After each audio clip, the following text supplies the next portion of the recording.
지금 11월 20일 금요일 오후 2시입니다. 이 시간 전국에서 그리고 또 세계에서 이 차별금지법 바로 알기 아카데미 시즌 2 오늘 첫 번째 강의인데요. 실시간 시청해 주시는 여러분 정말 감사드립니다. 저는 차별금지법 바로 알기 아카데미의 행정담당 운영위원 조영길 변호사입니다. 여러분 시즌 1과 시즌 2 사이에 2주의 시간이 있었습니다. 그 사이에 평안하셨습니까? 지금 지난 시즌 1 동안 매주 사실 아카데믹한 강의를 2강의씩 계속 시청해 주신다는 것은 굉장한 노력과 헌신이 없으면 쉽지 않습니다. 시즌 1 저희 기대 이상으로 많은 분들이 일주일에 2번씩 제공해 드린 강의를 꾸준히 시청해 주시고 또 주위의 분들에게 적극 권유해 주신 우리 시즌 1 동참해 주신 성도 여러분, 국민 여러분 정말 감사드립니다. 이번에 우리 시즌 2에서는 이제 시즌 2가 이 차별금지법을 막아내는 활동이 일상화되도록 하기 위해서 강의의 제공 횟수를 주 1회로 바꾸었습니다. 그래서 오늘부터 시작해서 주 1회 시즌 2 강의를 시작하려 합니다. 저희가 강의를 시작하기 전에 몇 가지 지난 2주간 진행됐던 차별금지법 관련 소식 전해드리고 여러분의 협력을 좀 부탁드리겠습니다. 첫 번째 강의 소식은요. 방심위에서 차별금지법을 막는 토론회를 주최한 대담을 주최한 우리 기독 언론인 극동방송과 CTS에 대해서 법정 제재인 경고를 추진하다가 11월 9일에 전체 회의가 있었습니다. 그때 법정 제재 추진 중이라는 소식을 들은 저희 차별금지법을 막는 운동가들이 모여서 방송회관 앞에서 방심위 앞에서 법정 제재 추진에 대한 규탄 대회를 9일에 열렸습니다. 그리고 추진하려고 하는 추진하는 사람들이 대부분 차별금지법 찬성 세력이었기 때문에 그들의 주장의 부당성을 알리는 서면도 내고 직접 출석해서 변론하려고 했지만 직접 변론의 기회를 얻지 못하고 그들이 우리가 낸 서면만을 기초로 해서 장시간 회의를 거친 뒤에 9명의 방심위원들 중에 7명이 같은 법정 제재입니다. 경고보다는 낮은 주의를 추진하기로 결정한 내용이 지난 9일에 있었습니다. 여러분 앞으로 재심이 있고 재심 이후에는 행정소송이 있습니다. 그러면서 이게 처음이니까 봐준다는 취지의 내용이 계속 일관됐습니다. 여러분 차별금지법에 대한 정확한 실상을 알리는 이 토론회조차도 법적으로 못하게 하려고 하는 이 의도가 이 차별금지법이 제정된 미래의 모습을 보여주는 내용이라고 하지 않을 수가 없습니다. 지금 언론의 자유뿐만 아닙니다. 신앙의 자유, 학문의 자유, 표현의 그 양심의 자유들이 동성애와 성전환에 관한 한 박탈되는 동성애 독재의 모습을 보여주는 실체입니다.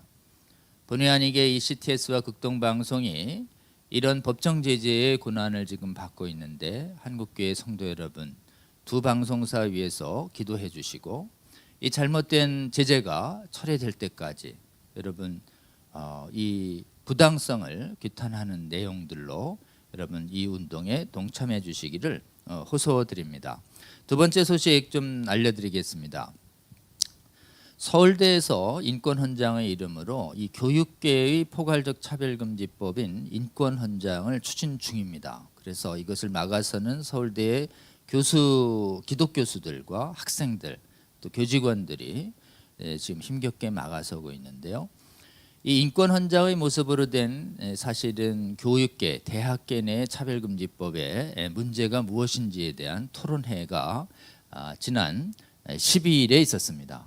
그때 교수님들과 실무자들이 모여서 우리 인권헌장의 문제점에 대해서 정확히 드러내는 학술대회가 있었습니다. 저쪽에서 인권헌장의 필요성에 대한 긴 보고서가 있었기 때문에 저희들이 그 보고서의 문제점을 낱낱이 반박하는 토론회가 열렸고 우리 차별금지법 바로 알기 아카데미에서는 실시간으로 방영해 드린 적이 있습니다. 이 교재가 나오는 대로 여러분께서 혹시 구매하실 수 있도록 여기가 인강 사이트에서 구매할 수 있도록 해드리겠습니다. 여러분 아직 이 서울대 인권헌장의 제정 시도가 현재도 계속 진행 중입니다. 함께 꼭 기도해 주시고 또 서울대 이거 막아서는 기독 교수들과 학생들 그리고 직원들 위해서 여러분 함께 기도로 여러 가지로 후원해 주시고 또 관련된 국회의원들 또 교회 관계자분들이 적극 나서서 이 교육계의 차별금지법 이 부분들이 저지될 수 있도록 실제 저지 활동에 여러분 동참해 주시기를 호소드립니다.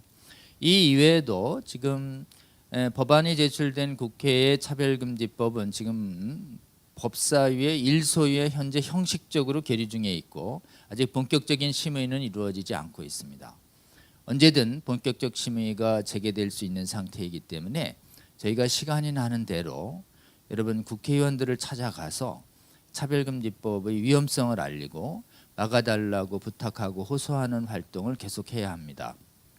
지난 2주에도 저희 차별금지법을 막아서는 시민운동가들과 교회 관계자분들은 부지런히 지역에 있는 국회의원들과의 면담 일정을 잡고 면담 일정이 잡히면 찾아가서 차별금지법이 교회에 미치는 해악에 대해서 말씀드리면서 국회의원들의 협조를 당부드릴 때 그때 대개는 그 면담 자리에서 차별금지법의 위험성을 비로소 인식하는 국회의원들이 아주 많이 있습니다. 그리고 많은 목사님들이 찾아가서 면담을 하면 많은 목사님들의 걱정을 귀 기울이신 다음에 많은 국회의원분들이 그때 깨어나서 차별금지법을 막아야 되겠다는 생각을 하시게 되는 경우가 참으로 많습니다. 여러분 앞으로 우리가 이 차별금지법이 정의당이 처리하지 않는 한 21대 국회에 앞으로 4년 내내 이게 계류됩니다. 이 4년 동안 우리가 해야 할 일이 바로 차별금지법 바로 알기 아카데미를 통해서 습득한 정확한 지식을 가지고 교회 목사님들과 또 전문가들이 나서서 지역에 있는 국회의원들과 통치자들을 설득해 주시는 작업을 계속해 주시면 좋습니다. 여러분 만나서 우리 이 강좌에서 제공되는 내용을 정확하게 알려만 주면 사실은 국회의원들이 깨어나서 이 법을 막는데 아주 효과적입니다. 여러분 동참해 주시기를 호소드립니다. 오늘은 시즌2가 시작되는 첫날입니다. 우리 시즌2가 시작되는 이 첫날에 우리 이 예고해드린 대로 이영훈 목사님의 메시지를 듣기 전에 이 차바를 주관하고 있는 대표적인 두 기관의 대표님 모셔서 시즌2를 시작하면서 우리 시청해 주시는 성도 여러분, 국민 여러분께 드리는 인사 말씀을 듣는 시간을 갖기로 했습니다.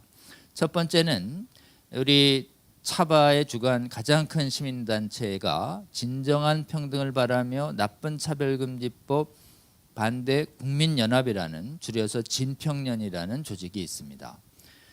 동성애 반대 합법화를 반대해온 수많은 시민단체들이 다 동참한 시민단체 조직인 동시에 전국의 17개 시군구 광역시 그 기독교 단체가 총 가입한 교회와 시민단체 연합, 한국의 가장 큰 동성애 반대 운동 단체입니다. 이 단체의 집행위원장으로 섬기고 계시는 우리 길원평 교수님 모시고 여러분께 드리는 시작 인사 좀 듣는 시간 갖도록 하겠습니다. 모시겠습니다.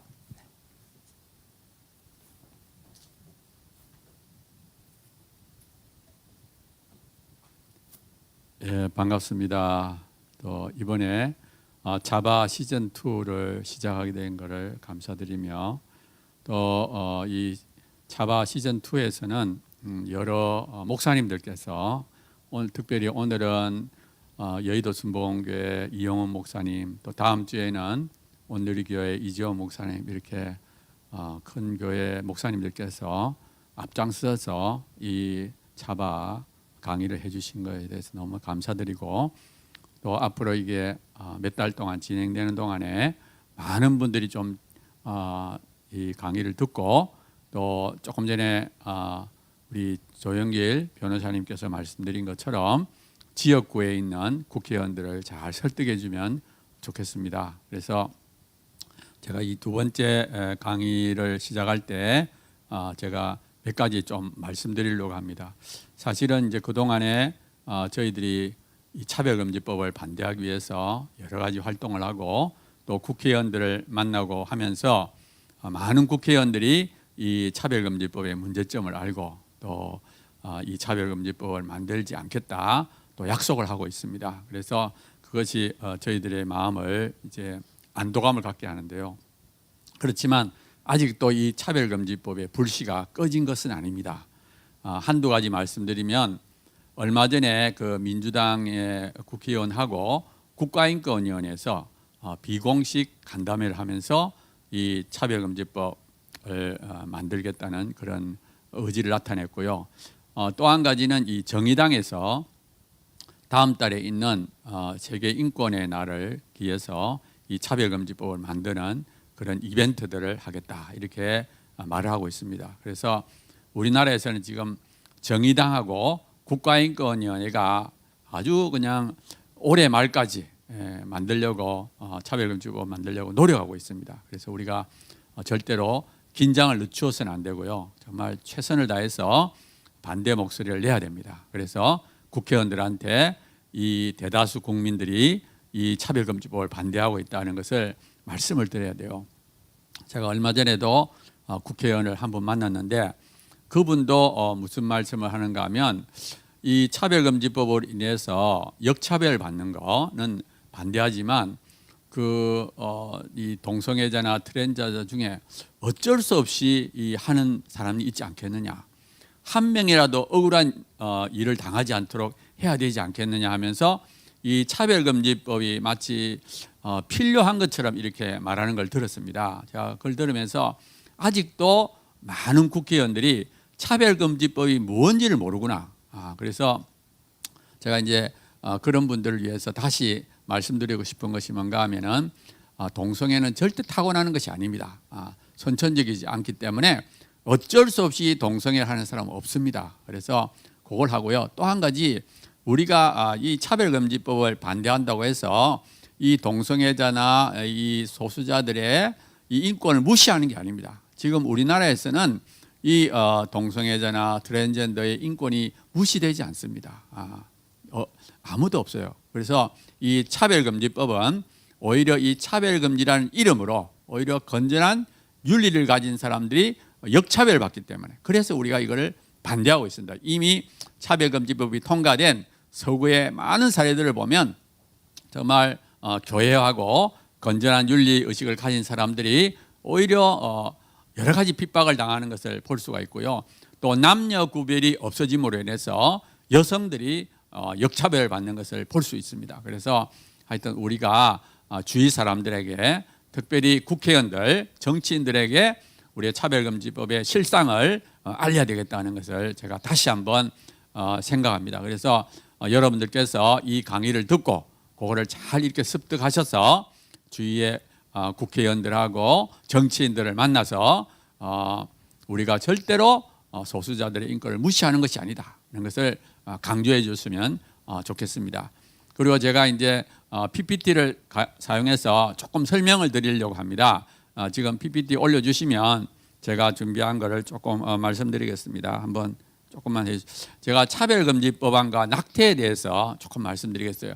이 낙태하고 차별금지법이 무슨 관계가 있을까 이러는 분들이 있을 텐데 사실 이게 밀접한 관계를 갖고 있습니다. 이 차별금지법의 대표적인 것이 동성애, 트랜스젠더거든요. 이 동성애, 트랜스젠더와 같은 것은 이제 성적 타락하고도 관계됩니다. 성적으로 문란해지고 이래서 이제 그것이 차별금지법과 관계되고요.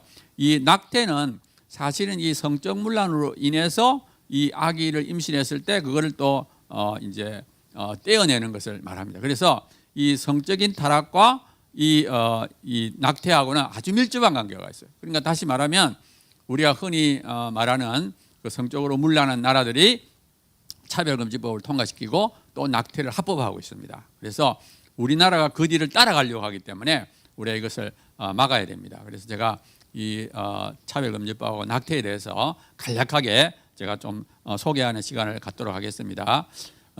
조금 전에 말씀드린 것처럼 차별금지법은 올해 6월 달에 정의당이 발의했고요. 그 안에 성적 지향과 성별 정체성이 들어있고 또 성별의 정의 안에 제3의 성을 포함하고 있습니다.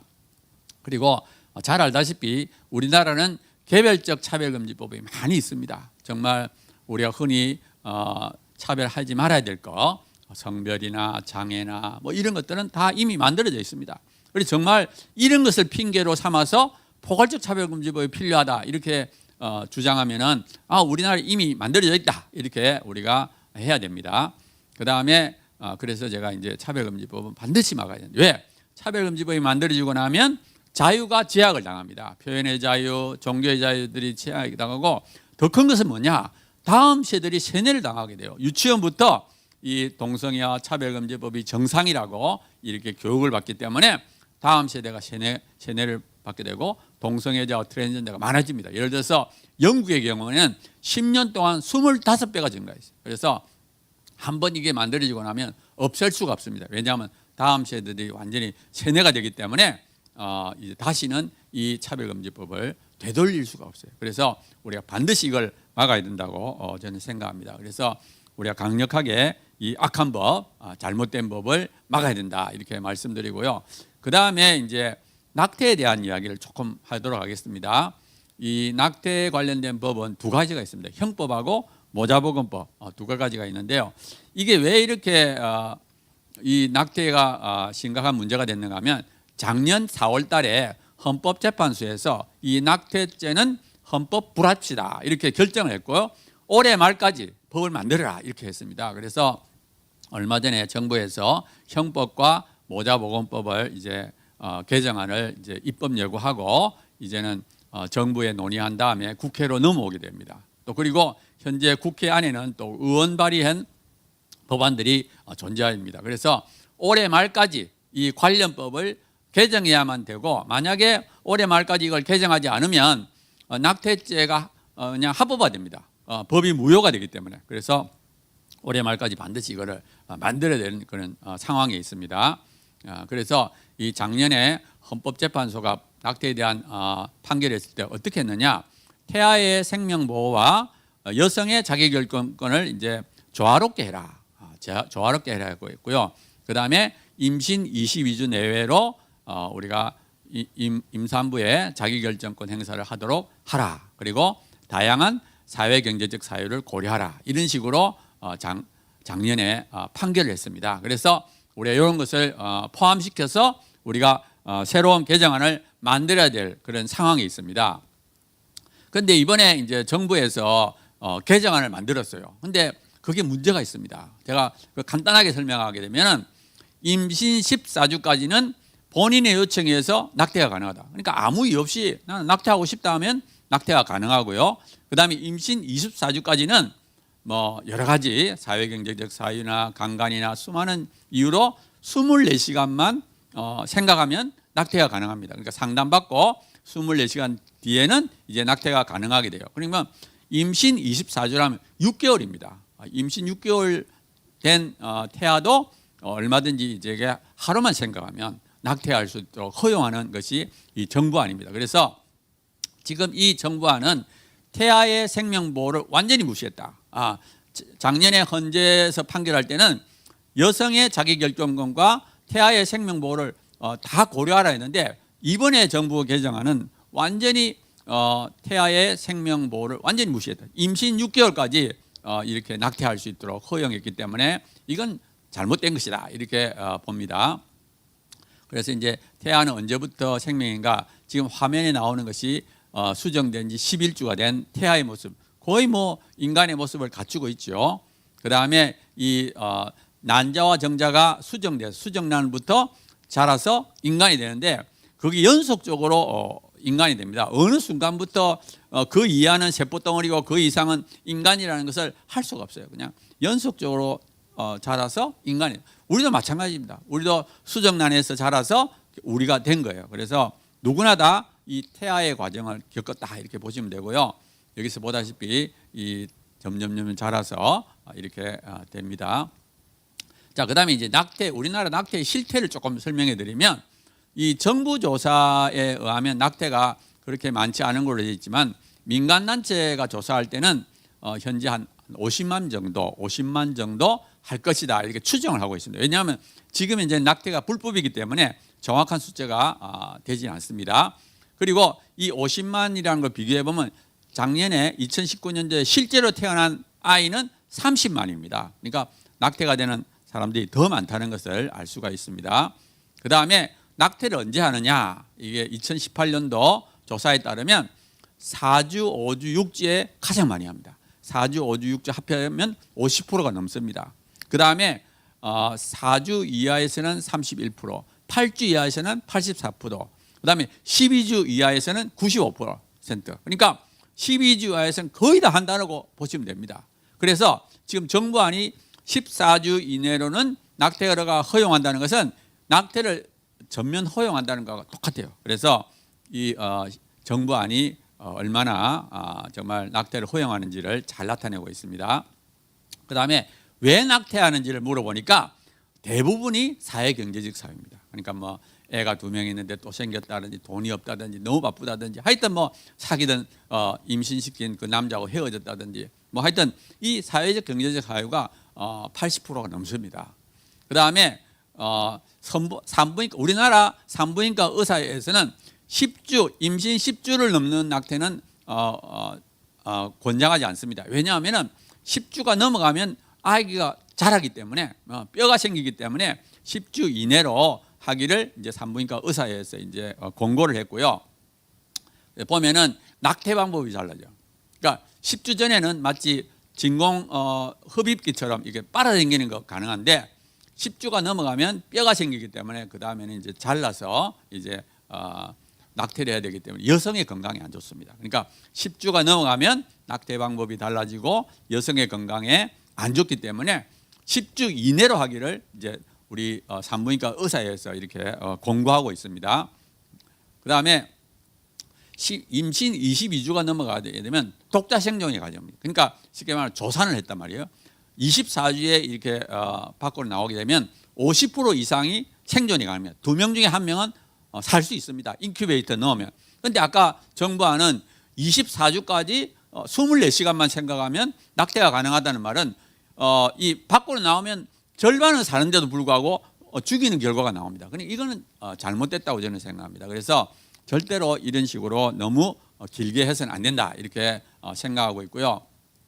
그 다음에 전국의 전 세계적인 현황을 보면은 여기 WHO 자료를 보게 되면 전 세계의 3분의 2가 낙태를 금지합니다. 그 다음에 낙태를 허용하는 데서도 그렇게 오랫동안 하는 게 아니라 지금 여기 나오는 그래프는 임산부 요청, 그러니까 자기가 낙태하겠다 싶으면 얼마든지 낙태할 수 있도록 하는 것이 보면은 3분의 2가 금지고 3분의 1 중에서도 허용하는 데는 거의 12주 거기가 대다수입니다. 그게 나와 있고요. 그 다음에 이건 사회경제적 사유까지 합쳐도 마찬가지입니다.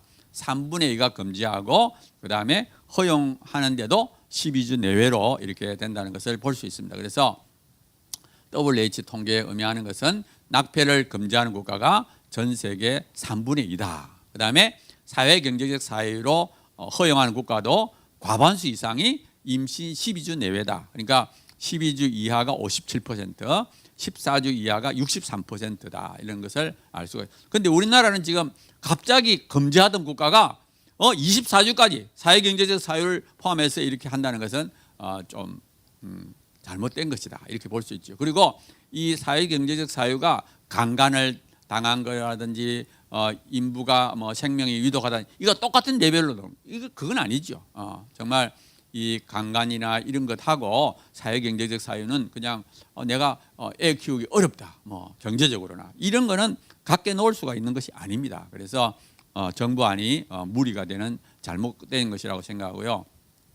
자, 이제 마지막 슬라이드를 제가 보여드리겠습니다. 이게 이제 영화인데요. 낙태 관련된 영화인데 언플랜드라는 영화입니다. 지금 이게 12월 10일경에는 이제 개봉하게 되는데 그 전에 요거를 많이 봤으면 좋겠습니다. 미국에서 이게 만들어졌는데 지금 이 영화를 통해서 미국에서는 미국은 사실은 낙태가 합법화되어 있죠. 근데 이 영화를 통해서 지금 미국에서 11개 주에서 심장박동법 해가지고 임신 6주 이하 심장이 뛰기 시작하면 낙태를 못하도록 하는 법이 만들어지고 있습니다. 그러니까 이 영화의 영향이죠. 그래서 이 영화가 이제 어떤 내용인가 하면 원래 이 주인공이 실화입니다. 실화에 근거하고 있는데 이 주인공이 원래는 낙태를 찬성하는 단체에서 일을 했어요. 아주 일을 하면서 이제 누가 상담하러 오면은 상담하고 오는 사람에게 이 낙태는 태아에게 전혀 고통을 주지 않습니다 하면서 안심시키면서 낙태를 하게 만들었어요. 근데 이렇게 하다가 어느 날 우연히 낙태되는 장면을 보게 되는 거예요. 그게 뭐냐 하면은 여성의 몸에 상처를 주지 않기 위해서 초음파를 보면서 낙태를 하는 겁니다. 초음파로 이렇게 보면서 태아를 죽이는 거죠. 그런데 이 사람이 우연히 그 초음파에 그 낙태하는 장면을 보면서 이 낙태하는 기구가 들어갈 때 그 태아가 막 도망 다니는 모습을 본 거예요. 그러면서 내가 이때까지 거짓말했구나. 태아가 통증을 안 느낀다고 그랬는데 실제는 태아가 통증을 느끼는구나. 그런 것을 느끼면서 이분이 확 바뀌어져서 오히려 낙태를 반대하는 일에 앞장서는 일을 하고 있습니다. 그래서 정말 이 영화는 굉장히 감동적입니다. 미국에서 이 영화가 개봉되고 히트를 쳤어요. 그래서 이 영화를 꼭 보여주길 바라고 특히 젊은 층 20대 30대 낙태를 찬성하는 사람들이 이거 한번 보면은 정말 이 낙태를 반대해야 되겠다는 생각을 갖고 또 지금 현재 논의되고 있는 올해 말까지 이 낙태 법을 만들어야 되기 때문에 여론을 만들어야 됩니다. 제일 좋은 것은 이 영화를 보게 만드는 건데 요즘은 어떻게 하면 볼 수 있느냐? 30명만 모여서 신청하면 그냥 가까운 장소에서 영화관에서 원하는 시간에 볼 수 있습니다. 그리고 대략 7,000원에서 10,000원입니다. 주말에는 10,000원이고 주중에는 한 7,000원 정도 됩니다. 그래서 지금 화면에 보이는 여기다가 전화를 해서 한 30명만 모아가지고 신청하면 볼 수 있습니다. 그래서 많은 분들이 좀 이걸 보고 정말 이 낙태의 실태를 좀 보고 감동을 받고 우리나라만큼은 정말 잘못된 길을 가지 않도록 서구의 잘못된 길을 가지 않았으면 참 좋겠습니다. 그래서 저는 사실은 이제 이 차바라는 이 강의를 통해서 정말 이 차별금지법의 실태도 알리고 또 이 낙태도 잘못된 것을 가지 않도록 정말 서구는 잘 살면서 성적으로 타락하고 또 성적으로 타락하게 되니까 또 낙태도 합법화하는 이런 여러 가지 일들이 일어나고 있습니다. 우리나라는 정말 경제적으로 부유하지만 윤리적으로 또 여전히 정말 윤리적으로 건전한 의식을 갖고 있는 사람들이 계속 목소리를 내서 우리나라는 그 잘못된 잘 사는 국가들의 뒤를 따라가지 않는 그런 우리가 좋은 국가가 되었으면 참 좋겠습니다. 이걸로 제가 말씀을 마치도록 하겠습니다. 감사합니다.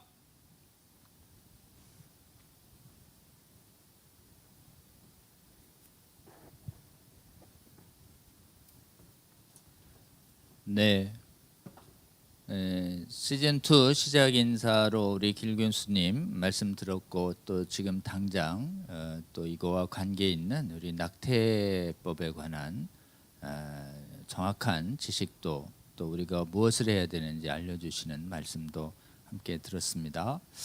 여러분 실제로 이 낙태 합법화와 동성애 합법화 문제는 서로 협력하면서 사실은 기독교의 생명윤리와 그다음에 성윤리를 적대하고 파괴하는 운동이 전 세계적으로 함께 일어나고 있기 때문에 저희가 생명을 존중하는 부분과 또 거룩한 성을 지키는 운동이 같이 가야 한다는 이런 연관성에 대해서도 여러분이 인식해 주시면 좋겠습니다. 다음에 또 우리 시작 인사로 우리 복음법률가회 상임대표이신 조배숙 대표님 모시고 차바 시즌2를 시작하면서 우리 여러분께 드리는 메시지를 잠깐 듣는 시간 갖도록 하겠습니다. 모시겠습니다.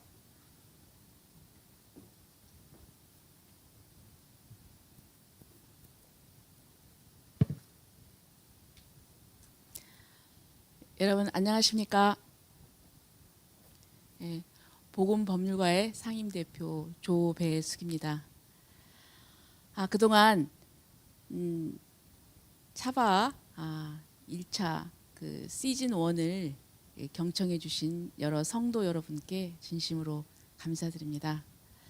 어떻게 많이 도움이 되셨는지요? 저도 듣고 몰랐던 걸 많이 알고 깨우치는 그런 기회가 되었습니다.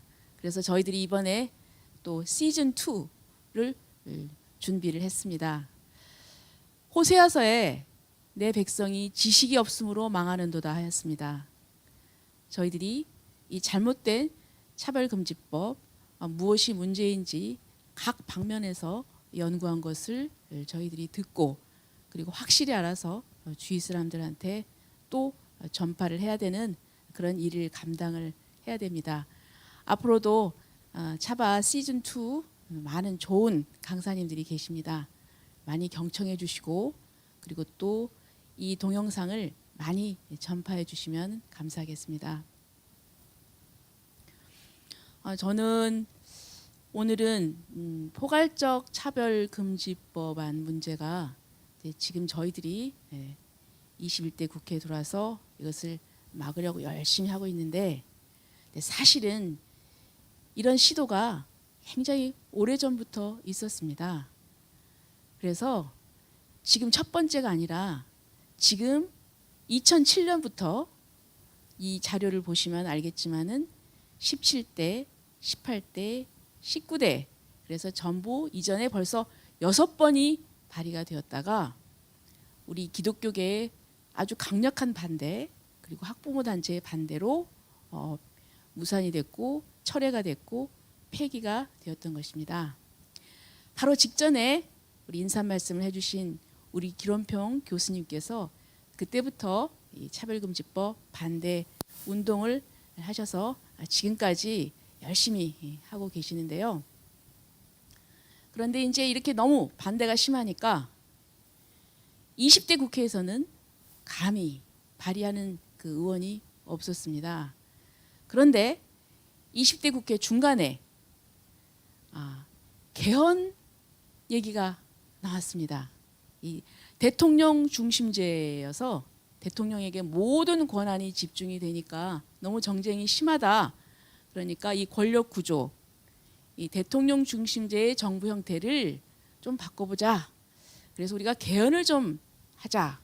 근데 마침 2018년도에 지방선거라 전 국민이 투표할 기회가 되니 그때 개헌안도 같이 투표를 하면 좋겠다. 그래서 2017년부터 이 개헌안 논의가 진행이 됐었습니다.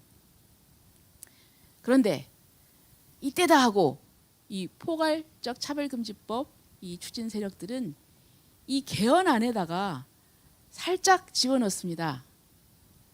그 국회에 헌법개정특별위원회 자문위원회라는 데가 있었습니다. 거기 보고서에 보면 이렇게 돼 있습니다. 평등권 부분에 우리는 양성평등 아닙니까? 그런데 이걸 성평등이라고 해놨어요. 그러니까 모르는 사람은 성평등은 양성평등의 줄임말? 이렇게 생각할 수 있지만 엄청나게 다른 의미입니다. 여기는 양성만 있는 것이 아니라 여러 가지 성이 있고 그 성이 다 평등하다는 젠더 평등이라는 그런 의미입니다. 또 가장 핵심적인 부분은 혼인과 가정입니다. 우리 현재 헌법 36조에 보면은 혼인은 개인의 존엄과 양성의 평등에 기초해서 성립되고 유지해야 한다 이렇게 되어 있는데 여기는 어떻게 되냐면은 개인의 존엄과 평등, 양성을 빼버렸습니다. 이것은 결국 동성혼의 합법화의 길을 열어놓은 것입니다. 그리고 또 지금 국가인권위원회라는 기관이 있습니다. 그것은 법률기관입니다. 그런데 그것을 법률기관이 지금 법 자체가 헌법기관인 정부를 규율하게 돼 있기 때문에 위헌 소지가 있다 하니까 차제에 그런 위헌 소지를 없애자. 그리고 당당하게 헌법기관화하자 해가지고 국가인권위원회를 헌법기관화하는 조문을 넣습니다. 이제 그런데 그것을 발견한 우리 단체 시민단체 기독교계에서 아주 이 부분을 지적하면서 아주 강력한 반대를 했습니다. 그래서 17개 광역자치단체를 다 돌아다니면서 공청회를 했는데 그때 분명하게 의사표시를 했고 반대를 했고 또 이 개헌은 여야가 합의를 해야 됩니다. 그런데 야당도 합의를 해주지 않았고 그래서 결국은 그냥 무산이 됐습니다. 그런데 이제 21대 국회에 들어와서 이 더불어민주당을 비롯한 범여권이 180석을 이상을 점유를 하면서 드디어 6월 29일 날 정의당이 장혜영 의원을 앞세워서 이 포괄적 차별금지법 안을 발의를 했습니다. 이 발의한 의원들 면면을 보면은 정의당이 6명, 그리고 더불어민주당의 비례대표 1명, 그다음에 열린민주당의 비례대표 1명입니다. 심상정 의원을 빼놓고는 지역구의 반발을 의식을 해야 되는데 그것이 상대적으로 좀 없는 비례, 초선입니다.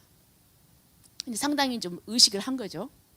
자, 그런데 그리고 또 이렇게 나오니까 이제 화답이라도 하듯이 국가인권위원회는 6월 30일 날 평등법, 평등 및 차별금지법에 관한 시안이라고 하면서 국회에다 이 법 제정을 권고를 했습니다. 내용은 대동소이합니다.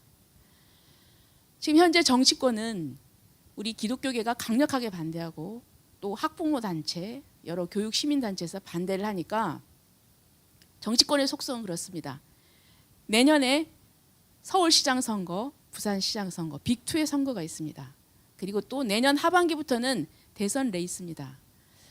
큰 선거를 앞두고 이렇게 갈등의 소지가 있는 이런 쟁점은 잘 안 건드리는 게 정치권의 속성이고 현실적인 판단입니다. 그래서 지금 현재는 그렇다 할 진전은 아직은 없으나 그러나 또 상황이 어떻게 바뀔지 모르니까 항상 우리는 긴장해야 합니다. 여기서 좀 말씀드리고 싶은 것은 국가인권위원회법의 성적 지향 부분입니다. 이 법은 2001년도에 통과가 됐습니다. 그런데 그 당시 성적 지향이라는 말에 대해서 정확하게 그 의미를 아는 사람들이 별로 없었습니다. 성적 지향이 뭔가 그 당시 그 커밍아웃을 한 어떤 탤런트가 이제 커밍아웃을 하니까 뭐 드라마에 섭외도 안 되고 하니까 좀 불이익한 차별을 받았다. 그러니까 그 사람을 구제하기 위한 법률이다. 이런 정도로만 이해를 하고 그리고 그냥 이렇게 중요한 쟁점에 대해서 이 부분이 가져올 수 있는 이런 부분을 얘기를 하지 않고 그냥 기만적인 전술에 의해 가지고 그냥 통과가 되어버렸습니다. 사실 국회의원들 잘못이죠. 거기에 대해서 무지했다는 것이 변명은 되지 않지만 나중에 그 동성애 활동가들조차도 자기들도 이것은 굉장히 설득이 어렵다, 통과하기 어렵다 했는데 이렇게 쉽게 통과가 되고 나니까 이분들이 뭐라고 했냐면 국회의원들이 뭐 몰랐던 것 같다 이렇게 얘기를 하고 있었습니다. 그래서 20대 국회에서는 이 국가인권위원회법상의 성적 지향이 이러한 처음에 발의할 때 이 부분에 대한 정확한 상황 설명이 제대로 되지 않았다. 그래서 기망적인 전술에 의해서 이렇게 입법이 되었다. 그리고 또 이 성적 지향이라는 것 자체가 동성 성행위를 포함하는 것이기 때문에 행위를 포함하는 것은 정당한 차별금지 사유가 될 수 없다. 그런 이유로 폐기해야 된다. 그래서 40여 명 이상이 공동 발의를 했었습니다. 저도 20대 국회 때 이 발의에 참여한 적이 있습니다. 자, 이런 이제 역사적인 배경이 있습니다. 그런데 중요한 것은 이렇게 국회에서는 이게 가장 그 중요한 쟁점이 되고 이 법률은 법체계에서 상위에 있기 때문에 이것이 국회 문턱을 넘지 못하니까 이 사람들이 눈을 지방으로 돌린 겁니다. 지방자치단체의 법률은 뭐가 있죠? 조례가 있습니다. 또 교육청에는 학생에 관련된 조례를 만들 수 있습니다. 그래서 지방자치단체로 눈을 돌려서 지금 어느 정도 또 그것이 이루어졌습니다. 왜냐하면 지방에서는 여기에 대해서 문제의식이 별로 없습니다. 거기는 도의원이나 기초의원이나 이 정확히 알고 또 그렇게 대처하는 사람도 없고 또 도민들이나 시민들도 그렇습니다. 그래서 지금 서울시, 경기도 이런 몇 군데에서는 그 도민 또 시민 그런 인권 조례가 있습니다. 충남도 경우를 볼 때는 안희정 전 지사가 성적 지향에 포함된 도민 인권 선언을 했습니다. 그래서 거기에 기초한 도 인권 조례를 통과시키려고 했는데 이것을 알게 된 우리 충남의 기독교계에서 도의원들을 설득해서 이것이 부결이 됐습니다. 그러자 이제 그 당시 안희정 전 지사가 구속이 되고 그 대행을 맡았던 행정부지사가 이 의결이 잘못되었다고 대법원에다 기관 쟁송을 했어요. 그런데 2018년도에 지방선거에서 오히려 충남도에서 더불어민주당이 승리를 했습니다. 그래서 도의회의 다수를 점하니까 기관 쟁송을 취하를 해버리고 다시 새롭게 이 조례를 제정을 했습니다. 그리고 또 학생 인권 조례는 이 도나 시의 인권 조례가 좀 추상적이라고 한다면 학생 인권 조례는 상당히 구체적입니다. 성적 지향으로 차별해서는 안 된다. 그것도 학생들에 관련된 겁니다. 그리고 또 구체적인 권리를 명시하고 그런데 이러한 학생 인권 조례가 맨 처음 제정된 곳이 경기도입니다. 2010년도입니다. 그리고 뭐 서울, 광주, 또 전북, 또 최근에는 충남까지 이미 작은 차별금지법이라고 할 수 있는 조례들이 무관심과 이러한 제대로 된 정확한 지식이 없으므로 통과되고 있습니다.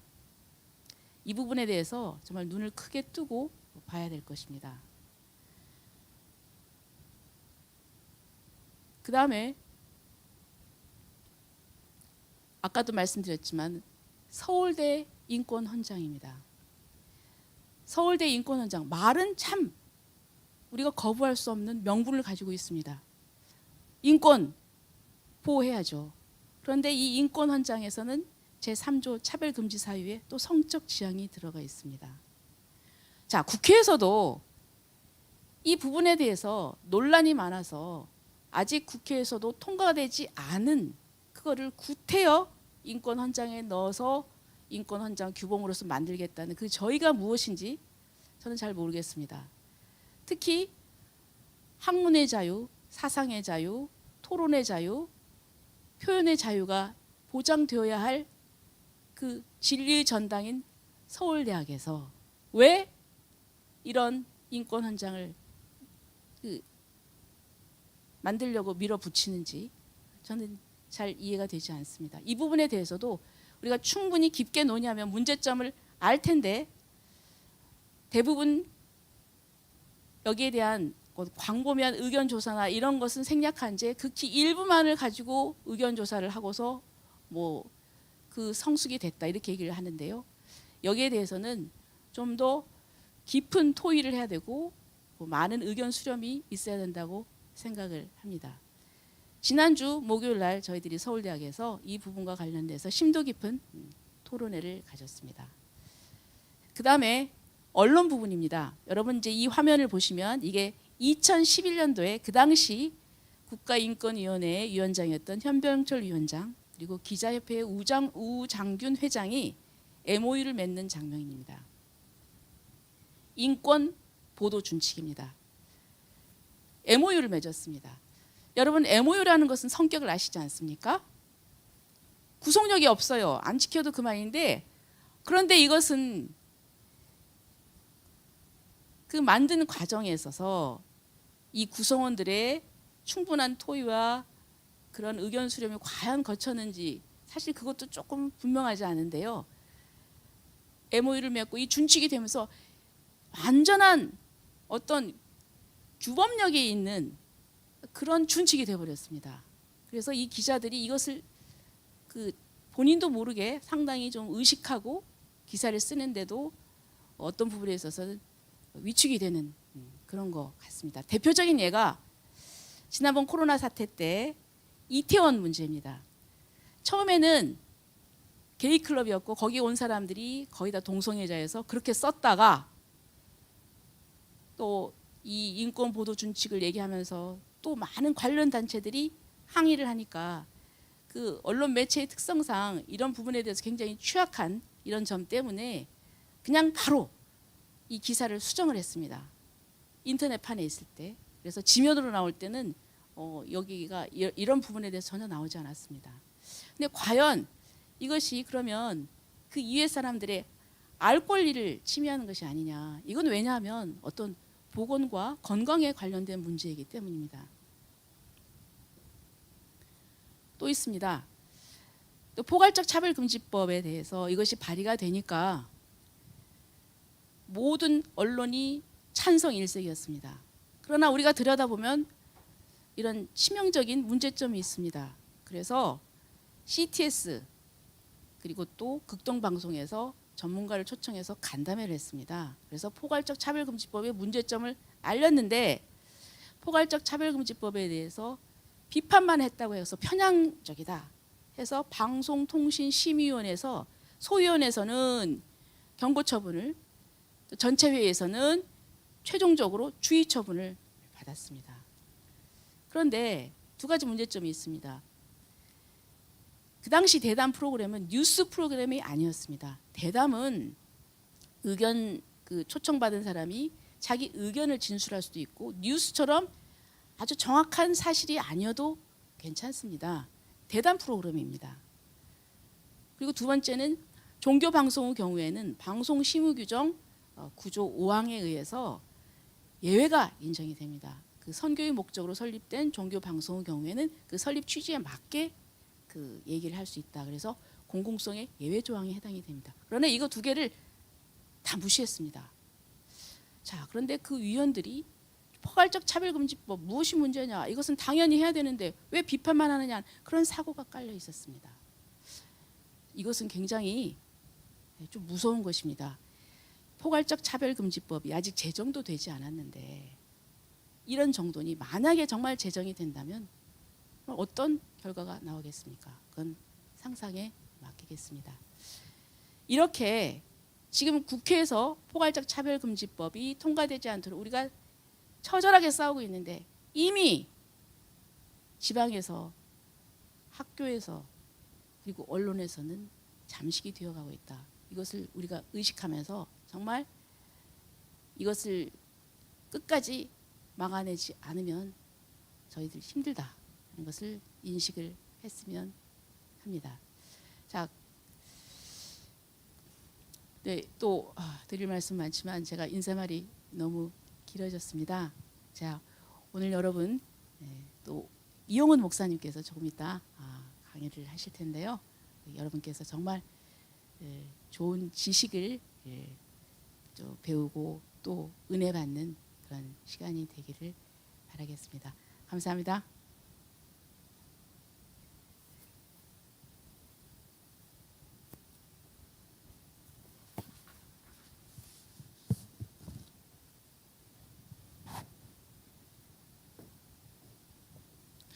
네.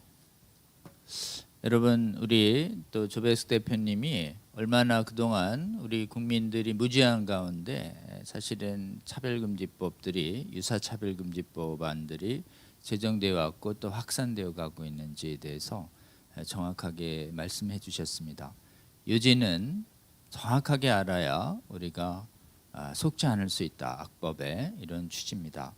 여러분 이 강의 좀 힘드시더라도 계속 좀 들어주셔서 좀 겉모습 때문에 속는 성도들과 국민들이 좀 적어질 수 있도록 여러분 많이 동참해 주시고 협력해 주시기를 호소드립니다.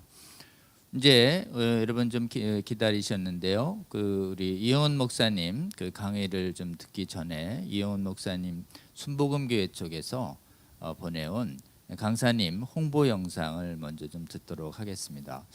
여러분 우리 여의도 순복음교회는 사실은 세계적으로 볼 때 굉장히 세계에서 가장 큰 단일 교회입니다.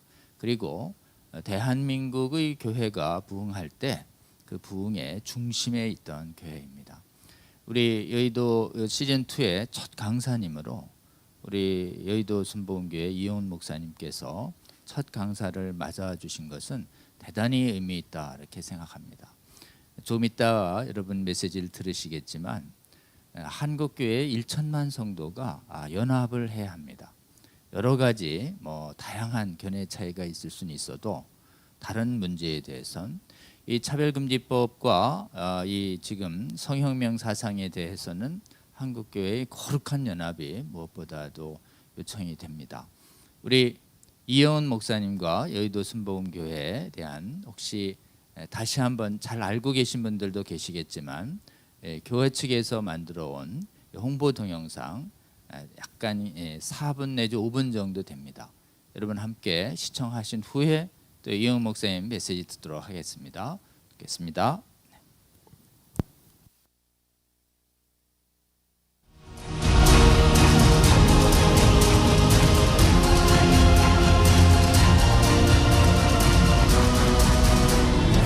1885년 부활절 아침, 미국 언더우드 선교사와 아펜젤러 선교사가 공식적인 한국 최초의 선교사로 인천항에 첫 발을 내딛었습니다.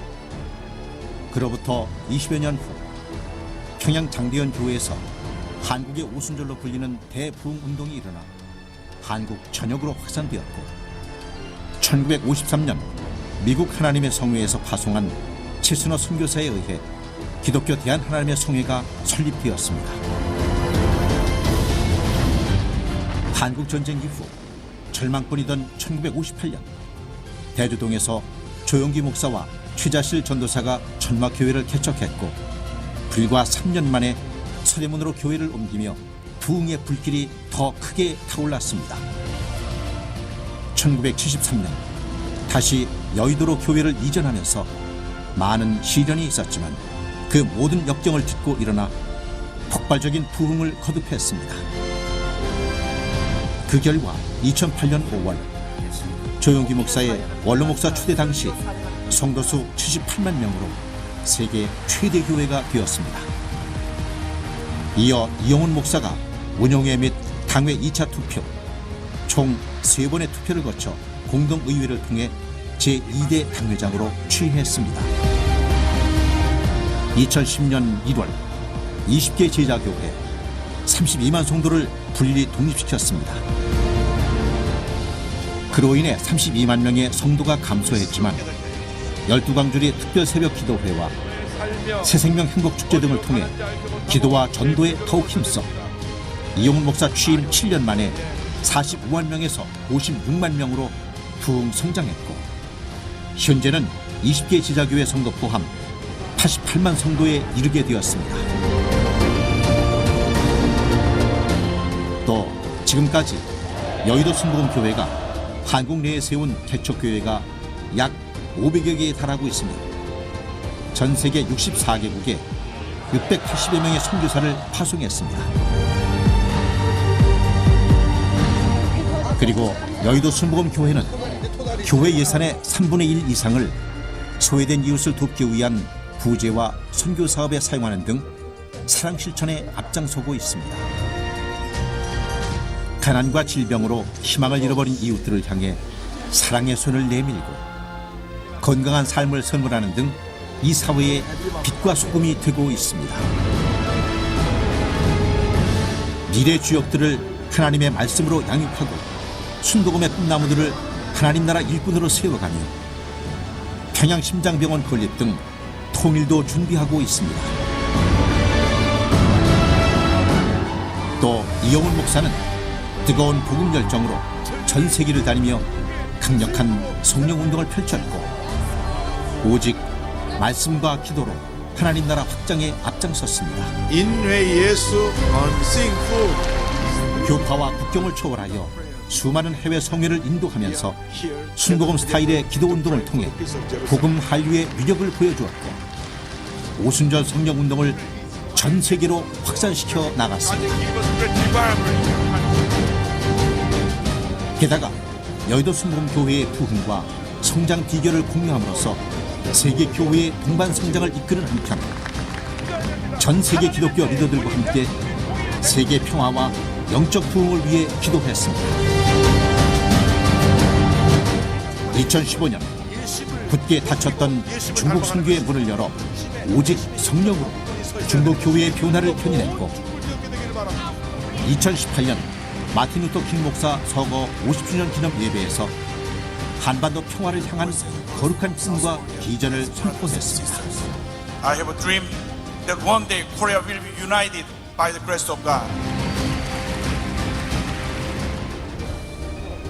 이영훈 목사의 제안으로 시작된 아시아 리더스 서밋을 통해 아시아 복음화를 위해 힘쓰고 세계 오순절 대회를 통해 강력한 성령 사역을 펼치며 세계 복음화에 앞장서고 We 있습니다. need the power of the Holy Spirit right now.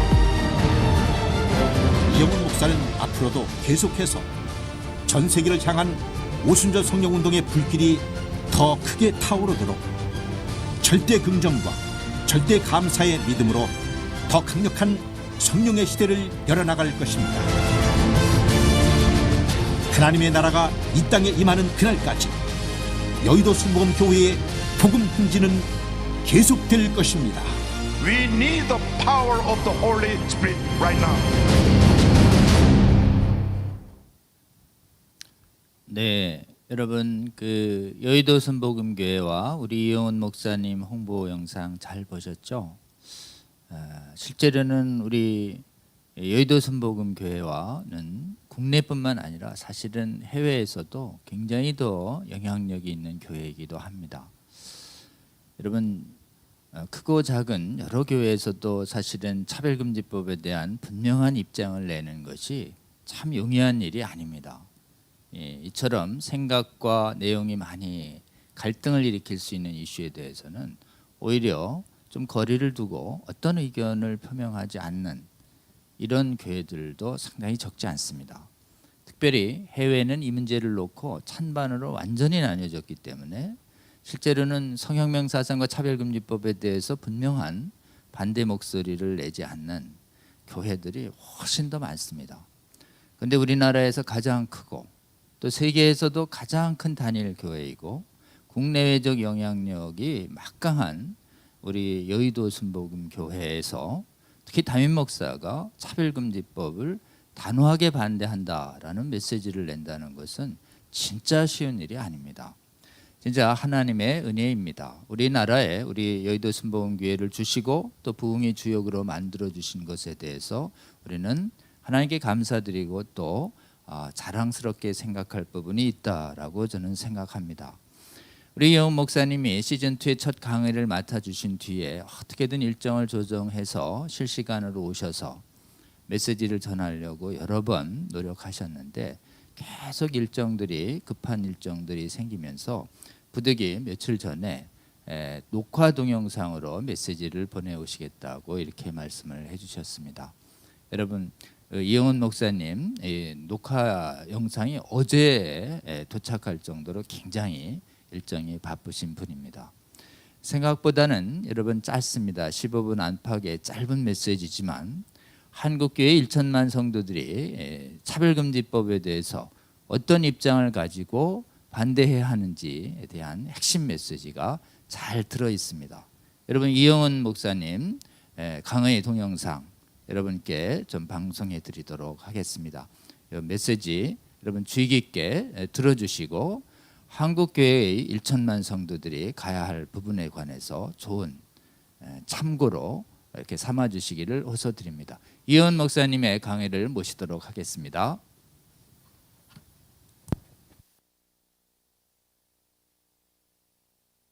할렐루야. 주님의 이름으로 문안을 드립니다.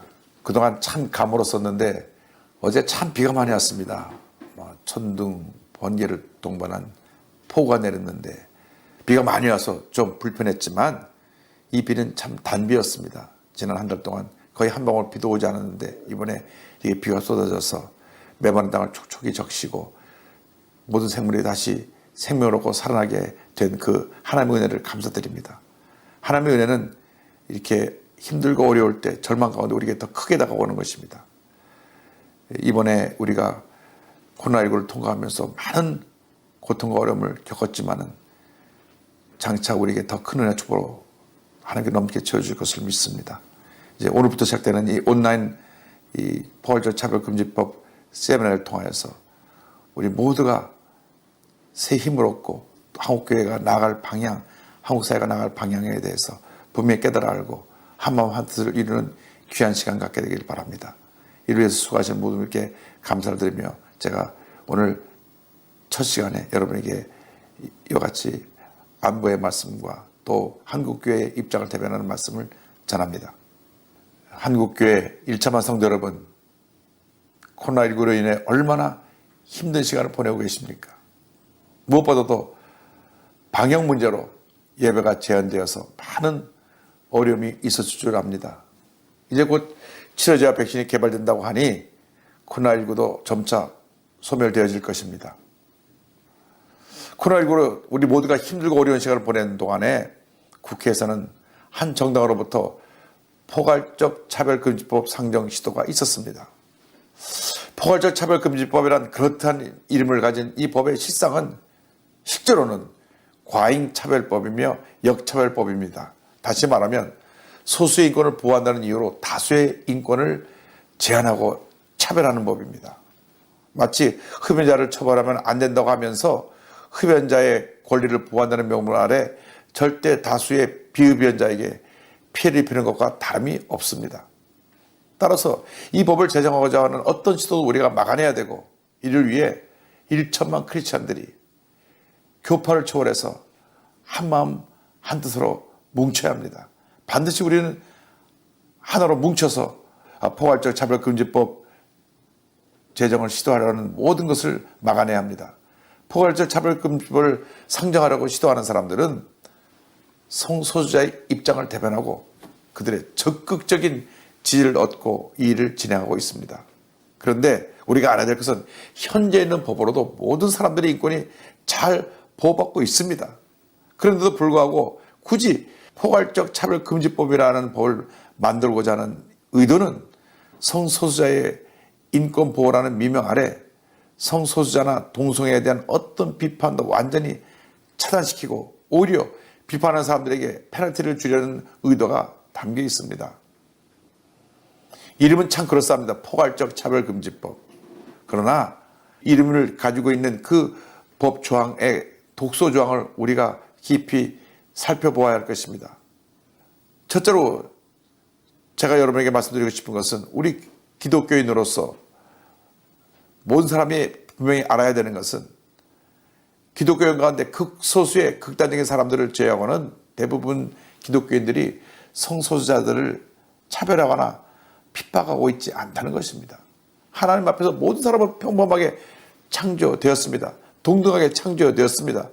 따라서 가진 자나 못 가진 자나 성소수자나 소외자 인권도 보호받아야 되고 존중해야 될 인권인 것을 저희들은 잘 알고 그런 입장을 지지하고 있습니다. 우리는 성소수자도 주님의 사랑으로 사랑합니다. 왜냐하면 예수님께서 그들을 위해서도 십자가에 달려 죽으셨기 때문입니다. 간절히 바라기는 성소수자의 삶에서 고통 가운데 있는 분들이 예수님을 구주로 영접해서 그 모든 어려움과 절망에서 벗어날 것을 간곡히 부탁드립니다. 둘째로 동성애는 창조 법칙을 거스르는 것입니다. 인간을 비롯하여 모든 생물은 남녀 암수가 조화를 이루도록 지음을 받았습니다. 그것이 창조의 원리입니다. 그것이 인류 역사 6천의 그 역사의 그 근본인 것입니다. 남과 남, 여와 여의 결합은 창조 원리를 파괴하고 궁극적으로 무출산으로 인한 인류의 장을 갖고 오게 될 것입니다. 결국 종족 번영이라고 하는 근본적인 뜻이 저지되고 이 저출산으로 인해서 인구가 감소되고 모든 것이 멈춰서는 그러한 큰 위기를 맞게 될 것입니다. 그 대표적인 예로 우리 대한민국을 들 수 있습니다. 대한민국은 저출산이라고 하는 가장 큰 문제, 위기에 부딪혀 있습니다. 지금까지 이 문제 해결해 보려고 124조를 쏟아부었지만은 아직도 답이 나오고 있지 않습니다. 한때 출산 120만 명이 넘다고 자랑하던 우리 대한민국이 정부 주도하에 계속 산하 제한을 실시해 왔습니다. 그 결과 작년에 30만 7천 명이 출산되는 이런 재앙을 맞게 됐습니다. 정확하게 말씀드리면 30만 7천이라고 하는 숫자는 우리 인구 두 사람이 0.8, 0.9밖에 출산하고 있지 못하고 한다는 이야기가 됩니다. 앞으로 이 아이들이 자라나서 대학 가게 될 18년 후에는 대학교 약 3분의 1이 문을 닫아야 될 것입니다. 아시다시피 이 같은 출산율은 OECD 국가 중에 최하위입니다. 모든 노력을 기울여서 저출산 문제를 해결하지 않으면 우리 대한민국의 미래가 사라져버리게 됩니다. 따라서 남녀 간의 정상적인 결혼 문화가 반드시 계속 이어져 가야 합니다. 동성 간의 결혼은 성경이 허락하고 있지 않은 죄일 뿐 아니라 5천년 한국의 고유 문화를 파괴하고 사회의 기본 구성원인 가정을 파괴하는 행위로 어떤 경우에도 허락이 될 수가 없고 또 되어서도 안 됩니다. 남녀 간의 결혼을 통하여 가정의 고유한 가치와 아름다운 행복을 이어가야만 하는 것입니다. 그러므로 동성애를 조장하기 위한 포괄적 차별금지법은 절대로 상정되거나 어떠한 경우에도 인권조례라도 이 조항이 들어가서 이들의 주장을 지지하면 안 됩니다. 실제로 동성애는 청소년들의 영혼을 파괴하고 미래를 무너뜨립니다. 판단력이 부족한 청소년들이 동성애 달콤한 유혹에 빠졌다가 나중에 돌이키려 할 때는 이미 몸과 마음이 다 망가져 큰 후회와 자책감에 빠져 있다고 하는 얘기를 들었습니다. 지금 한국에는 40만 명이 넘는 학교 밖 청소년들이 있습니다. 이 청소년들은 학교를 중퇴하고 여기저기 떠돌며 사회 어두운 구석에서 방황하고 있습니다. 특별히 남자 청소년들이 동성애 유혹에 노출되어 있다고 합니다. 하루하루를 살아가기 위해서 생계수단으로 남성 어른과 성적 행위를 하고 돈을 받아 끼니를 떼고 있는데 그들의 몸과 마음이 망가질 뿐 아니라 급속도로 퍼져나가는 에이즈의 문제점도 그들이 안고 있다는 것을 우리는 간과할 수가 없습니다. 그리고 상관의 명예에 복종해야 하는 군대에서의 동성애 문제는 또한 매우 심각한 상태입니다. 그래서 한국에 그 어느 나라에서 볼 수 없는 에이즈 환자가 급증하고 있는 것을 우리는 지금 직시하고 있습니다. 우리나라가 에이즈 환자가 급증하여 OECD 국가 가운데 가장 빨리 에이즈 환자가 확산되고 있는 나라라고 하는 보도를 접할 때 참 안타까운 마음을 금할 수가 없습니다. WHO에서는 2030년까지 에이즈를 박멸하겠다고 모든 노력을 기울이고 있는데 우리 대한민국은 이와 역행하고 있는 것입니다. 독보처럼 퍼져나가고 있는 것입니다. 에이즈 환자를 치료하기 위해서 1차적으로 들어가는 치료비만 1년에 3조가 넘는다고 합니다. 이런 식으로 에이즈가 확산되어 나간다면 이 3조가 10조가 되고 100조가 되는 그러한 위기의 시대를 우리가 맞게 될지도 모릅니다. 청소년 보호와 국민 건강을 지키기 위해서 반드시 동성 간의 성적 행위는 금지되어야 합니다. 그리고 이들의 인권을 위한다고 하는 포괄적 차별금지법은 어떤 경우에도 제정되어서는 안 됩니다. 이미 현행법으로 모든 사람들의 인권이 잘 보장받고 있습니다. 더 이상 다른 법이 필요가 없습니다. 그런데 굳이 이 법을 만들어서 과잉적으로 저들을 보호하는 이유 하에 어떠한 비판도 금하게 하고 오히려 비판한 사람들에게 페널티가 가한다면 그것은 잘못된 길로 가고 있는 것입니다. 그러므로 가정의 가치를 회복하고 건강하고 행복한 사회를 이루어가기 위해서 더 이상 역차별적 법인 이 포괄적 차별금지법이 상정이 되어서는 안 될 것입니다. 한국 교회 모두가 한 마음이 되어 이 일의 뜻을 보고 향후 어떤 법정을 시도하지 않도록 모든 노력을 모아 이를 중지시켜야 합니다. 여러분 모두의 기도와 후원 동참을 간곡히 호소합니다. 이제 포괄적 차별금지법을 위한 연구 논문들이 발표가 될 것이고 또 전문가들이 이 포괄적 차별금지법을 갖고 있는 독소조항의 문제점들을 낱낱이 여러분에게 밝혀줄 것입니다. 이제 온라인을 통해서 개설되는 이 강의를 여러분 모두가 경청해 들으시고 얼마나 지금 이 포괄적 차별금지법이 큰 문제를 안고 있는가를 인식하셔서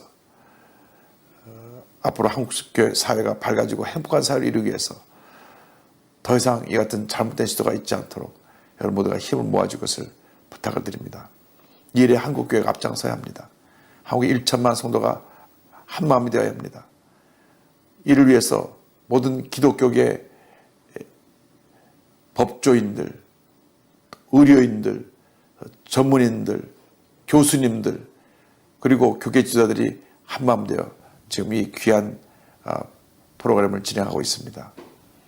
여러분 모두가 이 세미나에 적극 참여하고 또 많은 사람들에게 이 내용을 알려서 우리 한국 사회가 밝아지고 행복한 사회로 변화되는데 앞장서 줄 것을 간곡히 부탁드립니다. 여러분의 후원, 협조를 부탁드리고 또 이를 위해서 수고하시는 모든 분들에게 주님의 은혜와 축복에 함께 하시기를 간절히 소원하며 기도드립니다. 기도하겠습니다. 사랑과 은혜와 자비와 모라신 하나님 아버지, 이제 저희들이 오늘부터 포괄적 차별금지법을 위한 세미나를 온라인으로 개설하고 또 홍보하고 법조인과 또 전문인과 의료인과 교수님들이 한 팀이 되어 한국교회 지도자들과 함께 이 일이 더 이상 진행되지 않도록 포괄적 차별금지법이 어떤 그 법조화의 시도도 진행하지 않도록 막아내려고 합니다. 주님 도와주시고 함께하여 주셔서 주님의 걸어간 뜻이 이 땅에 이루어져서 우리 대한민국이 이러한 잘못된 동성애 문화에 파괴되지 않도록 하나님께서 지키시고 보호하시고 복을 내려 주시옵소서. 그래야 우리 크리스찬들이 한마음 되어 대한민국의 미래를 변화시켜 나가게 하시고 하나님의 은혜와 축복이 많은 복된 나라로 만드는데 우리 모두가 앞장서게 하여 주옵소서. 수고하시는 모든 분들께 감사하고 예수님의 이름으로 기도드립니다. 아멘. 네, 여러분 우리 이영은 목사님의 비교적 길지는 않지만 15분 가까이 되는 짧은 메시지지만 굉장히 강력한 메시지입니다. 여러분 전 세계에서 가장 큰 교회 또 우리나라에서도 가장 크고 그리고 전 세계적으로도 영향력 있는 우리 여의도 순복음교회 담임 목사님이 지금 포괄적 차별금지법의 문제점에 대해서 전혀 둘러 말하지 아니하고 대단히 명확한 성경적 진리로 또 사회적 폐악을 근거로 분명하고 단호하게 반대하는 메시지를 전한다는 것은 결코 쉬운 일이 아닙니다. 사실은 한국교회를 위해서 큰 은혜이고 또 감사한 일이 아닐 수 없습니다. 지금 한국교회 이 차별금지법 문제에 대해서 분명한 메시지를 내고 있지 않은 교회들이 훨씬 많습니다. 이런 차제에 우리 무엇보다도 우리 순복음교회 또 온누리교회 사랑의 교회 이 큰 교회 목사님들께서 생각이 다른 분들의 비난을 감수하고서도 용기 있게 복음의 입장에 서서 차별금지법 반대 메시지를 교회 안팎에 전해주신다는 것은 대단히 감사한 일이고 또 하나님의 은혜라고 하지 않을 수가 없습니다. 여러분 이 동영상 짧지만 여러 번 반복해서 들어주시면 좋겠습니다. 우리가 들어야 할 알아야 할 핵심 메시지가 다 들어있습니다. 시종일관 한국교회가 1천만 성도들이 연합해서 똘똘 뭉쳐서 교파를 초월해서 반대해야 된다는 목소리를 반복해서 해주시고 계십니다. 여러분 여러 이슈에 대해서 우리 교회 안에는 다양한 의견이 있을 수 있습니다. 그래서 호불호가 나눌 수가 있습니다. 그러나 이 차별금지법과 성혁명은 교회 전체를 위협하는 대단히 심각한 반성경적인 반교회적인 악법이기 때문에 교단과 지역 정파를 초월해야 하는 것이 가장 핵심 과제 중에 하나입니다. 여러분, 설사 개인적으로 호불호가 나뉜다 하더라도 한국교회 1천만 성도가 연합해서 차별금지법을 막는 운동을 위해서 생각의 차이나 호불호의 차이를 내려주시고 우리 이영훈 목사님처럼 또는 오정현, 이재훈 목사님처럼 차별금지법을 막는 운동에 1,000만 성도가 단합해서 나설 수 있도록 모범을 보여주시고 선두에 서주시고 또 필요한 고난이 있다 하더라도 감수해 주시면서 한국교회는 전 세계에서 처음으로 이 차별금지법을 막아낼 수 있는 그런 국가 될 수 있도록 여러분 기도해 주시고 동참해 주시면 좋겠습니다.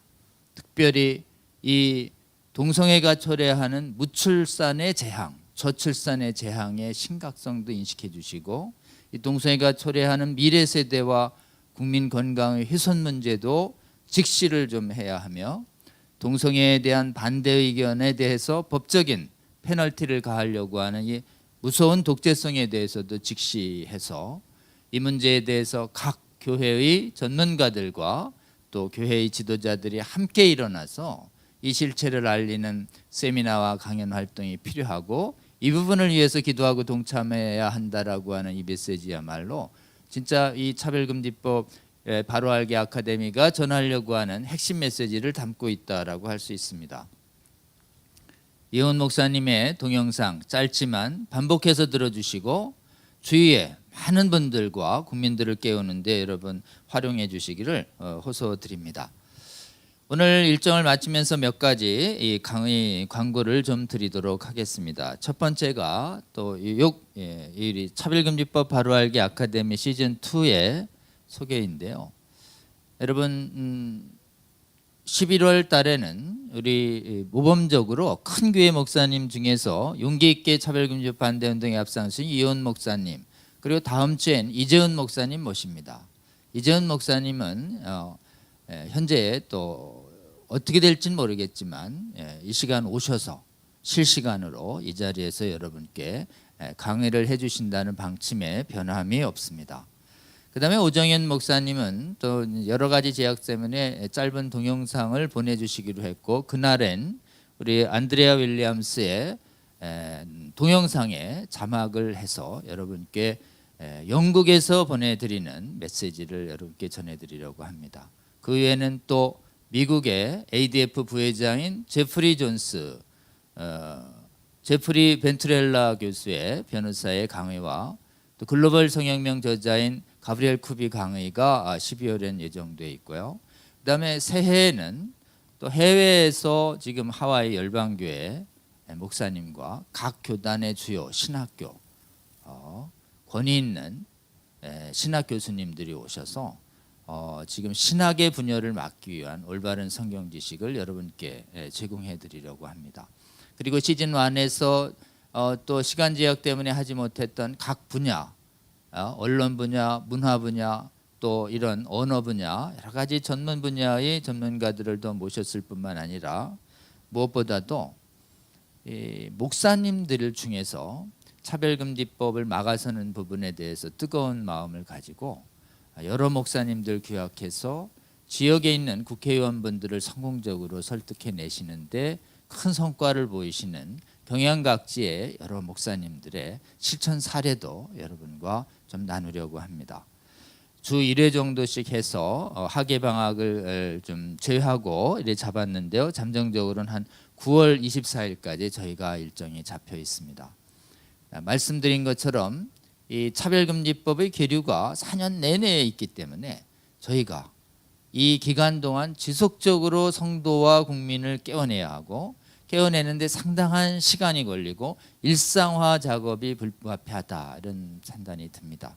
여러분 적어도 한국에서 차별금지법의 완전히 막아낼 때까지 적어도 주 1회는 차별금지법을 막아내는 필요한 성경적 복음적 강의를 듣는데 여러분 꼭 시간 내주시고 주위에 국민들과 성도들에게 권면해 주시면 좋겠습니다. 다음이요. 저희가 계속 연구를 해가 보는데요. 이 차별금지법의 배후에 이르는 법의 이름으로 각 각국의 포괄적 차별금지법을 제정하라고 말하는 국제인권법 원칙이라는 게 있습니다. 국제인권법이라는 이름을 가진 거짓 원칙이 있는데 그게 욕야카르타 원칙입니다. 이게 2006년도에 나온 이후에 한 번도 이 원칙이 가지고 있는 이 반인권성, 독재성, 신앙 양심, 학문, 표현의 자유를 막는 이 문제에 대해서 전문가들의 비판과 토론이 없었습니다. 그동안 우리 복음법률가에서 이 부분에 대해서 연구해놓은 실적을 가지고 이 부분에 대한 문제점을 밝히는 최초의 국내 토론회를 가지려고 합니다. 다음 주에 지금 화요일 24일 화요일 서울 변협회관에서 복음법률가에 주최하고 우리 진평련 협력으로 해서 욕야카르타 원칙의 위험성과 부당성에 대해서 밝히는 토론회를 하려고 합니다. 우리 차바 채널에서 여러분 실시간 방영하도록 할 것입니다. 여러분 꼭 시청해 주시고요. 이 욕야카르타 원칙의 부당성이 드러나면 포괄적 차별금지법 안에 들어있는 내용이 전부 이 욕야카르트 원칙이라는 데서 원용하고 있다라고 하는 것을 여러분들이 깨닫게 될 겁니다. 그리고 이것이 얼마나 보편인권을 내세워서 보편인권에서 벗어나 있는지, 그리고 자유와 인권을 내세워서 얼마나 반대자의 자유와 인권을 침해하는 무서운 독재성을 가지고 있는지 여러분 분명히 인식해서 그 사실 성경에서 말하는 노력하는 일의 실체를 가진 굉장히 세계 각국을 호령하고 있는 이 욕야카르트 원칙의 문제점을 드러내서 세계 각국을 깨워내는데 여러분 좀 활용해 주시면 좋겠다 생각합니다. 이 토론회에도 동참해 주시면 좋겠습니다. 다음 장이요. 여러분 몇 번 공지해 드린 대로 복음법률가에서 정의당안의 차별금지법의 문제점이 시행되면 무슨 행위가 차별금지법에 걸리게 되는지에 대해서 저희가 한 150페이지의 소책자로 만든 책입니다. 글자도 좀 크게 했고요. 읽기도 좋게 소책자로 만들었습니다. 사실은 많은 성도들이 이 소책자를 읽고 주위에 많이 권면해 주셔야 합니다. 이 책을 읽고 나면 차별금지법을 도저히 지지할 수 없도록 이렇게 만들어놨습니다. 우리 복음법률가회 11명의 교수들과 실무자들과 박사들이 함께 집필한 문서입니다. 여러분 이 책 우리 차바 인강 사이트에서 구매하실 수 있는데 많이들 구매하시고 주위에 많이 권면해 주셔서 차별금지법에 미혹되지 않도록 국민과 성도를 깨워내는데 여러분 활용해 주시기를 부탁드립니다. 또한 다음 장이요. 여러분의 많은 기도와 후원 때문에 우리 차별금지법 바로 알기 아카데미 선교회가 혹시 후원해 주시는 분들에 대한 기부금 영수증 처리나 또는 안전한 후원을 위해서 저희가 한국 독립교회 선교단체 연합회 이렇게 소속을 신청했고 실사를 받은 후에 여기에 선교회 독립교단에 가입한 정식 선교회로 등록이 완료됐습니다. 혹시 정말 익명으로 또 크고 작게 우리 차별금지법 바로 알기 아카데미 선교회가 출범한 후에 기도로 참여해 주시고 또 수많은 귀한 재정을 후원해 주신 후원자 여러분께 이 자리를 빌어서 다시 한번 감사하다는 말씀을 전하고 싶습니다. 여러분이 보내주신 재정, 교재 만들고 세미나하고 여러 가지 송출과 안정하고 또 편집 영상 만들어서 많은 빠른 시간 안에 교회와 각국 교회를 깨워내는데 귀하게 사용하도록 하겠습니다. 혹시 영수증이나 이런 또 기부금 처리가 필요하신 분들은 행정적으로 연락 주시면 처리해 드리도록 이렇게 하겠습니다. 여러분 이제 다음 주 시즌 2가 시작됐습니다.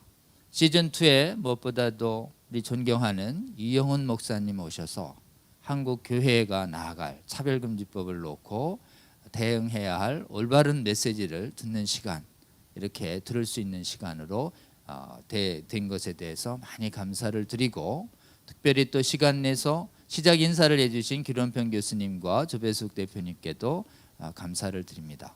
여러분 다음 주 강의는 이미 공지해드린 대로 서울의 온누리교회 이재훈 담임 목사님 오셔서 여러분께 실시간으로 강의를 해주시도록 이렇게 하겠습니다.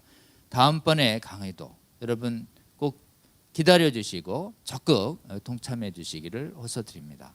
오늘 시즌2 첫날 지금 예상보다 약간 20-30분이 늦어졌는데요. 여러분 함께 동참해 주셔서 감사합니다. 다음 주에 뵙도록 하겠습니다. 기도하고 마치겠습니다. 하나님 감사합니다. 전 세계 각국 교회와 각국들을 미혹시키고 있는 차별금지법과 성혁명 사상에 맞서서 한국 교회는 하나님께서 은혜 주셔서 수많은 전문가들이 일어나게 하여 주시고 특별히 하나님 교회가 분열 없이 한 목소리로 반대할 수 있도록 은혜 베풀어 주셔서 감사합니다. 시즌 1 강의 하나님 조국 교회와 그리고 국민들을 깨워내는 데 귀하게 사용해 주셔서 감사합니다. 시즌 2 강의도 하나님께서 좋은 강사님 보내주셔서 한국교회의 많은 성도들과 국민들을 완전히 깨어내게 하는데 계속 사용하여 주셔서 감사합니다. 하나님 이 시즌 2 강의 전 기간 내에도 하나님께서 동행하여 주셔서 하나님께서 보내시는 각 분의 성령 충만한 강사들을 통해서 이 시대에 저희 교회와 국민들이 들어야 할 올바른 진리의 음성을 듣고 준행하며 많은 국민들과 성도들 깨워내고 나아가 무너진 세계 각국 교회를 회복시키는데 하나님 귀하게 사용하여 주시옵소서. 시즌2의 전 강의도 주님의 선한 손에 의탁합니다. 주께서 함께 하시며 주님의 놀라운 영광을 드러내 주시옵소서. 우리 사랑하는 주 예수 그리스도의 이름 받들어 감사하며 기도드렸습니다. 아멘. 여러분 감사합니다. 다음 주에 뵙도록 하겠습니다. 고맙습니다.